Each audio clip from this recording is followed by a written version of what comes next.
വലിയ ദുരന്തത്തെയാണ് ഇപ്പോൾ നേരിടുന്നത്. രാത്രിയായപ്പോൾ വെള്ളം വീണ്ടും കൂടി. കാരണം അവിടെ നിന്ന് വെള്ളം കുറയുമ്പോൾ ഇവിടെ വെള്ളം കൂടും. ആളുകളെ മാറ്റി പാർപ്പിച്ചുകൊണ്ടിരിക്കുന്നത്. ഇന്നലെ രാത്രി ഒരു 12 മണിക്ക് ശേഷമാണ് വെള്ളം കയറാൻ തുടങ്ങിയത്. രാവിലെ ഒരു KSRTC ബസ് വന്നിട്ട് പകുതി ആയപ്പോഴത്തേക്ക് നിന്ന് പോയി. പിന്നെ JCB വന്നിട്ടാണ് വലിച്ചത് പണക്കുളം ജംഗ്ഷനിലേക്ക് നമ്മൾ മാറ്റിയിട്ടത്. ഭയങ്കര ഒഴുക്കാണ്, നീന്താൻ പറ്റില്ല. കാര്യം ഇങ്ങനെ നമുക്ക് വെക്കാൻ പറ്റില്ല, വെച്ച് കഴിഞ്ഞാൽ ഒഴുകി അങ്ങ് പോകും കാര്യം. തിരുവല്ല കോഴഞ്ചേരി റൂട്ടിലെ വള്ളംകുളത്താണ് ഞാനിപ്പോൾ നിൽക്കുന്നത്. ഇതൊരു പ്രധാന റോഡ് തന്നെയാണ്.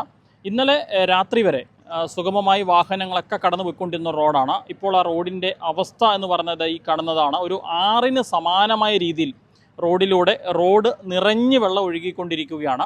പ്രദേശവാസികളൊക്കെ പറയുന്നത് 2018 പ്രളയത്തിലാണ് ഇത്തരത്തിൽ ഈ റോഡിലേക്ക് വലിയ രീതിയിൽ വെള്ളം കയറിയത് എന്നുള്ളതാണ്. അതിനുശേഷം ഇവിടേക്ക് ഇതേ രീതിയിൽ വെള്ളം കയറുന്നൊരു സാഹചര്യം ഉണ്ടായിട്ടില്ല എന്നുള്ളതാണ് ഈ നാട്ടുകാർ പറയുന്നത്. എന്താണെങ്കിലും ആശ്വാസകരമായ ഒരു കാര്യമെന്ന് പറയുന്നത് ഇന്ന് രാവിലെ മുതൽ തന്നെ മഴ മാറി നിൽക്കുന്നുണ്ട്. ഇടയ്ക്ക് ചെറിയ രീതിയിലുള്ള മഴ മാത്രമാണ് പെയ്യുന്നത്. പക്ഷേ ഇവിടേക്കുള്ള വെള്ളത്തിൻ്റെ വരവ് കൂടിക്കൂടി വരികയാണ് എന്നുള്ളതാണ് പ്രദേശവാസികൾ പറയുന്നത്. കിഴക്കൻ വെള്ളത്തിൻ്റെ വരവോടുകൂടി വലിയ രീതിയിൽ ഇവിടേക്ക് വെള്ളം ഉയരുന്ന ഒരു സാഹചര്യമാണ് നിലവിലുള്ളത്. ഇപ്പം നമ്മൾ ഈ നിൽക്കുന്ന സ്ഥലത്ത് തന്നെ ഏതാണ്ട് അരയറ്റം വെള്ളം ഈ ഭാഗത്തൊക്കെ ഉണ്ട്. അവിടുന്ന് മുന്നോട്ടേക്ക് പോവുകയാണെങ്കിൽ, കോഴഞ്ചേരി ഭാഗത്തേക്ക് പോവുകയാണെങ്കിൽ അതിലേറെ വെള്ളമുണ്ട്, ഇല്ലെങ്കിൽ അരയാൾ പൊക്കത്തിൽ കൂടുതൽ വെള്ളമുണ്ട് എന്നാണ് പറയുന്നത്. ഒരു തരത്തിലും വാഹന യാത്രയൊന്നും സാധ്യമല്ലാത്തൊരവസ്ഥയാണുള്ളത്. വലിയ വാഹനങ്ങൾക്ക് പോലും കടന്നു പോകാൻ പറ്റാത്തൊരവസ്ഥയുണ്ട്. രാവിലെ ഒരു KSRTC ബസ് ഈ വെള്ളക്കെട്ടിൽ കുടുങ്ങിപ്പോവുകയും പിന്നീട് JCB ഉപയോഗിച്ച് അത് ഇവിടെ നിന്ന് വലിച്ചു മാറ്റുകയുമാണ് ചെയ്തത്. ആറന്മുള വലിയ ദുരന്തമാണ് നേരിടുന്നത്. കാരണം ആറന്മുളയെ സംബന്ധിച്ചിടത്തോളം റാന്നിയിലുണ്ടായ ഒരു അപ്രതീക്ഷിതമായ മഴ, ആ മഴയെ തുടർന്ന് വലിയ ദുരന്തമാണ് ഉണ്ടായത്. അപ്രതീക്ഷിതമായി തന്നെ പമ്പയാറ്റിലൂടെ വെള്ളം കൂടുതലായി വരികയും ആ വെള്ളം കരകവിഞ്ഞൊഴുകി ഈ പമ്പയാറ്റിൻ്റെ കരകളിൽ ആറന്മുളയും കോഴഞ്ചേരി, തോട്ടപ്പുഴശ്ശേരി, അതുപോലെ മല്ലപ്പുഴശ്ശേരി, പൂയിപ്പുറം, അതുപോലെ ഈ ഇരവിപേരൂർ, ഈ മേഖലകളിലാകെ തന്നെ വലിയ ദുരന്തമാണ് ഉണ്ടായത്. ആളുകളെ ഇന്നലെ രാവിലെ മുതൽ തന്നെ ആളുകളെ ക്യാമ്പിലിട്ട് മാറ്റി തുടങ്ങിയതാണ്. ഇന്നലെ രാത്രിയായപ്പോൾ വെള്ളം വീണ്ടും കൂടി. കാരണം അവിടെ നിന്ന് വെള്ളം കുറയുമ്പോൾ ഇവിടെ വെള്ളം കൂടും. അതാണ് കാരണം, ആ വെള്ളത്തിൻ്റെ ഗതി അങ്ങനെയാണ്. അപ്പോൾ വലിയ ദുരന്തത്തെയാണ് ഇപ്പോൾ നേരിടുന്നത്. ഈ ദുരന്തത്തെ നേരിടാൻ ഉള്ള ക്രമീകരണങ്ങളും കാര്യങ്ങളൊക്കെ ചെയ്യുന്നുണ്ട്. ആളുകളെ മാറ്റി പാർപ്പിച്ചുകൊണ്ടിരിക്കുന്നത്. ഇപ്പോഴാണ് ഫ്ലഡഡ് സിറ്റുവേഷൻ ഇവിടെ. റാന്നിയിൽ ഇപ്പോൾ പോസ്റ്റ് ഫ്ലഡഡ് ആക്ടിവിറ്റിയാണ് നടക്കുന്നത്. ആറന്മുളയിൽ ഫ്ലഡഡ് സിറ്റുവേഷനാണ് നടക്കുന്നത്. അപ്പോൾ ഇവിടെ എല്ലാ കാര്യങ്ങളും നോക്കിക്കൊണ്ടിരിക്കുകയാണ്. ഒരു തരത്തിൽ നമുക്ക് ഇവിടെ നിന്ന് ഈ കോഴഞ്ചേരി വഴി അല്ലെ ആ ഒരു ഭാഗത്തേക്ക് ഒരു തരത്തിലും പോകാൻ പറ്റാത്ത അവസ്ഥ കൂടി ഇല്ല. അത് പോകാൻ പറ്റില്ല. കാരണം ഞാൻ പറഞ്ഞല്ലോ, അവിടെ എത്രമാത്രം വെള്ളമുണ്ടോ ആ വെള്ളം ഒഴുകിയെത്തുന്നത് പമ്പയാറ്റിലൂടെയാണ്. പമ്പയാറ്റിലൂടെ ആ വെള്ളം ഒഴുകിയെത്തി അത് ഇതിലൂടെയാണ് കടന്നു പോകേണ്ടത്. അപ്പോൾ എത്രമാത്രം വെള്ളം ഉണ്ടായിരുന്നോ ആ വെള്ളം മുഴുവൻ കരകവിഞ്ഞ് ഒഴുകി ഇതിലൂടെയാണ് പോകേണ്ടത്. ഇനി ഇത് ചെങ്ങന്നൂരും അതുപോലെ തന്നെ തിരുവല്ലായും കടന്നിട്ട് വേണം അപ്പർ കുട്ടനാട്ടിട്ട് പോകാൻ. അപ്പോൾ ഈ മേഖലയിലാകെ തന്നെ, ഈ മേഖലയിൽ ഒരുപാട് സ്ഥലങ്ങളിൽ ക്യാമ്പുകൾ, നമ്മൾ 20-ലധികം ക്യാമ്പുകൾ ഇപ്പോൾ ആറന്മുള അസംബ്ലിയിൽ മാത്രം തുറന്നിട്ടുണ്ട്. ഈ താലൂക്കിൽ മാത്രം ഏതാണ്ട് 9 ക്യാമ്പുകൾ ഈ ആറന്മുള അസംബ്ലിയിൽ മാത്രം, ഇവിടെ മാത്രം കോയിപ്പുറത്തും ഇരുവപേരൂരും തോട്ടപ്പുഴശ്ശേരിയിലുമായി തുറന്നിട്ടുണ്ട്. കോഴഞ്ചേരിയിലും ആറന്മുളയിലും വേറെ ഉണ്ട്.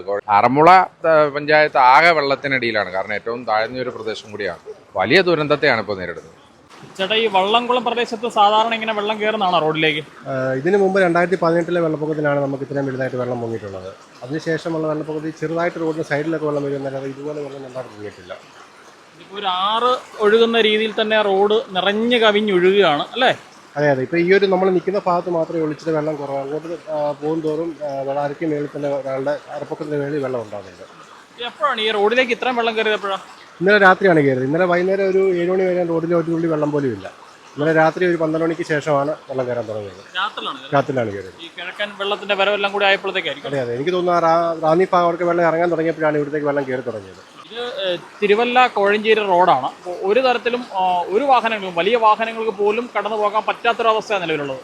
അതെ. വലിയ വാഹനങ്ങളും രാവിലെ ഒരു KSRTC ബസ് വന്നിട്ട് പകുതി ആയപ്പോഴത്തേക്ക് നിന്ന് പോയി. പിന്നെ JCB വന്നിട്ടാണ് വലിച്ചത് പണക്കുളം ജംഗ്ഷനിലേക്ക് നമ്മൾ മാറ്റിയിട്ടത്. വേറൊരു റോഡുള്ളതെന്ന് പറഞ്ഞാൽ പെരുമ്പടി, അങ്ങനെയാണ്. വല്ലപ്പള്ളിക്ക് നമുക്ക് വല്ലപ്പള്ളി ഭാഗം ചെന്നിട്ടാണ് പിന്നെ അത് പത്തനംതിട്ടയ്ക്ക് പോകാനുള്ള വഴിയുള്ളത്. അവിടെയും വെള്ളം പൊങ്ങി കിടക്കണം. അതിലും കൂടെ വണ്ടി പോകത്തില്ല. ഒരു തരത്തിലും പോകാൻ പറ്റത്തില്ല. തിരുവല്ല ഭാഗത്തുനിന്ന് ഒരു രീതിയിലും പത്തനംതിട്ട ഭാഗത്തേക്ക് പോകാൻ പറ്റത്തില്ല. ഇല്ല, പോകാൻ പറ്റത്തില്ല. മൊത്തം വെള്ളത്തെ ചുറ്റപ്പറ്റി കിടക്കുകയാണ്. ഇത്രയും വലിയ വെള്ളപ്പൊക്കം 2018 ആദ്യമായിട്ട് അത് വളരെ പെട്ടെന്ന് തന്നെ കയറി വന്നതാണ്. 2018 ആ സമയത്ത് പറയുന്നത് കുറേ മഴ പെയ്തിട്ടാണ് വെള്ളം പൊങ്ങിയത്. ഒറ്റ മണിക്ക് തന്നെ, കുറേ നാളായിട്ട് മഴയില്ലാതെ ഒറ്റ മഴയ്ക്ക് തന്നെ ഇത്രയും വെള്ളം പൊങ്ങിയ ഒരു അവസ്ഥയാണുള്ളത്. കയറിക്കൊണ്ടിരിക്കുക. ഇത്ര വെള്ളമുണ്ട് ഇപ്പോൾ നെല്ലാട്ട് ജംഗ്ഷനിൽ. പാർത്തുപാട് അവിടെ വെള്ളമില്ല. അപ്പം അങ്ങോട്ട് വെള്ളം കയറിക്കൊണ്ടിരിക്കുക. ഇത്രയും വെള്ളം റോഡിൽ ഉണ്ട്. ഭയങ്കര ഒഴുക്കാണ്, നീന്താൻ പറ്റില്ല. കാര്യം ഇങ്ങനെ നമുക്ക് വെക്കാൻ പറ്റില്ല, വെച്ച് കഴിഞ്ഞാൽ ഒഴുകി അങ്ങ് പോകുക. കാര്യം മഴയില്ല എന്നുള്ള വലിയ ആശ്വാസമാണ്. പക്ഷേ എങ്കിലും വെള്ളത്തിന്റെ വരവ് കുറയുന്നില്ല. വെള്ളം വന്നുകൊണ്ടിരിക്കുക. വെള്ളം വന്നുകൊണ്ടിരിക്കുക. നമുക്ക് കാണുകൊണ്ടിരിക്കുക വെള്ളം ഇങ്ങനെ വരുവോ ഒരേ ലെവലിൽ വരുമെന്ന്. ചേട്ടാ, ഇവിടെ വീട്ടിൽ നിന്ന് മാറുവാണോ അതോ? വീട് ഒരു അരയടിയൂടെ കടന്നു കഴിഞ്ഞാൽ വീടിനകത്ത് വെള്ളം കയറും. അപ്പം ഞങ്ങൾ മാറുക. 2018 വെള്ളത്തിൻ്റെ അത്രയും ആയില്ല എങ്കിലും നമുക്ക് നിൽക്കാൻ പറ്റത്തില്ല അവിടെ. പെരയ്ക്കകത്തോട്ട് വെള്ളം കയറിക്കൊണ്ട് നിങ്ങൾക്ക് കാണുമ്പോൾ തന്നെ അറിയാൻ പറ്റും. ഒരു അരയടിയൂടെ കയറിയാൽ പെരയ്ക്കകത്ത് കയറും. അപ്പം ഞങ്ങൾ കുഞ്ഞുങ്ങളും വൈഫും അമ്മയുമായിട്ട് ഞങ്ങൾ ഇവിടെ മാറുക ഇവിടെ. ഇന്നലെ വൈകുന്നേരമാണോ ഇവിടെ ഇത്രയും വെള്ളമായത്? ഇന്നലെ ഒരു തുടക്കം രാത്രി ഒരു 12:30 മുതൽ വെള്ളം ചെറുതായിട്ടായി തുടങ്ങി. വെളുപ്പിനെ ആയപ്പോഴത്തേക്ക് ഏകദേശം നല്ലപോലെ വെള്ളമായി. 18-ന് ശേഷം ഇതാണ് ആദ്യമായിട്ട് കയറുന്നത് ഇത്രയും. പക്ഷേ എനിക്ക് തോന്നുന്നു അതിനേക്കാളും കൂടുതൽ വെള്ളം വരാൻ ചാൻസ് ഉണ്ട്. ഇപ്പം ഞങ്ങൾ നോക്കി നിൽക്കുന്ന സമയത്താണ് വെള്ളം കയറുന്നത്. വലിയ രീതിയിൽ കൂടുകയാണ്. ഫുൾ വെള്ളം കയറി. ഒരു റിക്ഷയില്ല, പൂറ എല്ലാ സാധനം പോയി മൊത്തം. ഞങ്ങളൊരു കല്യാണത്തിന് പരിപാടിയുണ്ട് തോട്ടഭാഗത്തെ. അപ്പോൾ അതിനുള്ള സാധനം എടുക്കാണ്ട് വന്നാൽ വെള്ളമായതുകൊണ്ട് വണ്ടി കൊണ്ട് വരത്തില്ലല്ലോ. അപ്പം ഞങ്ങളിത് എടുത്തുകൊണ്ട് കയ്യിലാണ് കൊണ്ടുപോകാം. വള്ളംകുളം ഭാഗത്ത് റോഡിന് സമീപത്തായുള്ളൊരു വീടാണ് എനിക്ക് പിന്നിലായി കാണുന്നത്. ആ വീട്ടിലേക്കൊക്കെ വെള്ളം കയറിക്കൊണ്ടിരിക്കുകയാണ്. അവിടെ ഉണ്ടായിരുന്ന ആളുകളൊക്കെ സുരക്ഷിതമായ സ്ഥലത്തേക്ക് മാറിയിട്ടുണ്ട്. എന്താണെങ്കിലും ഇപ്പോഴും ഇവിടെ വെള്ളം ഉയർന്നുകൊണ്ടിരിക്കുകയാണ്. കാര്യം നമ്മളിവിടെ വന്ന സമയത്ത് ഉണ്ടായിരുന്നതിനെക്കാട്ടിലും വെള്ളം ഇപ്പോൾ ഉയർന്നു വരുന്നൊരു സാഹചര്യമാണുള്ളത്. മഴ മാറി നിൽക്കുന്നു എന്നുള്ളത് ആശ്വാസകരമായ കാര്യമാണ്. എങ്കിൽ പോലും വെള്ളത്തിൻ്റെ വരവ് വർദ്ധിച്ചുകൊണ്ടിരിക്കുകയാണ്. ഇന്ന് നേരം പുലർന്നതിന് ശേഷം വലിയ രീതിയിൽ ശക്തമായ മഴ ഈ പ്രദേശത്ത് പെയ്യുന്നില്ല. പക്ഷേ വെള്ളത്തിൻ്റെ വരവിൽ കുറവില്ല എന്നുള്ളതാണ് നാട്ടുകാർ പറയുന്നത്. 2018 ഇത്തരത്തിലൊരു വെള്ളപ്പൊക്കം ഈ പ്രദേശത്തുണ്ടായത്. അതിനുശേഷം ഇപ്പോഴാണ് ഇത്രത്തോളം വലിയ രീതിയിൽ ഈ റോഡിലേക്ക് അടക്കം വെള്ളം കയറുന്നത് എന്നുള്ളതാണ് പ്രദേശവാസികൾ പറയുന്നത്. അതുകൊണ്ട് തന്നെ വലിയ ആശങ്കയിലുമാണ് നാട്ടുകാരുള്ളത്. വള്ളംകുളത്തു നിന്നും വീഡിയോ ജേർണലിസ്റ്റ് അരുൺ മലയിലിനൊപ്പം Rahul Irumpukuzhi, focus news TV.